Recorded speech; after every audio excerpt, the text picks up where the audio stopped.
رات کو سونے سے پہلے اگر چند لمحے آدمی یہ شکر صبح سے لے کر شام تک کی اپنی زندگی کا جائزہ لیتے ہوئے کہ کہاں کہاں اللہ تعالیٰ نے میرے ساتھ آج مہربانی فرمائی، میری آنکھیں ٹھیک ہیں، میرے کان ٹھیک ہیں، میری دل صحیح کام کر رہا ہے، میری صحت مجھے اللہ تعالیٰ نے اچھی دی ہوئی ہے، بچے اچھے ہیں، گھر والے اچھے ہیں، اچھا مکان ملا ہوا ہے، اچھی راحت کی جگہ ملی ہوئی ہے، ان سب کا ایک تصور کر کے رات کو سونے سے پہلے آدمی یہ شکر ادا کرے سارے دن کا۔ اور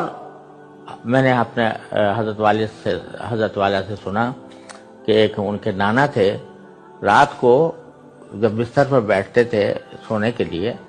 تو چند منٹ تک مسلسل اللہم لک الحمد لک الشکر، اللہم لک الحمد لک الشکر، اللہم لک الحمد، اللہم لک الحمد لک الشکر، اللہم لک الحمد لک الشکر، ایک رٹ لگاتے تھے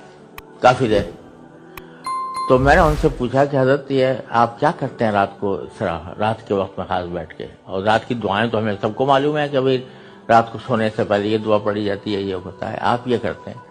کہا کہ بھئی سارے دن میں غفلت میں رہتا ہوں تو مجھے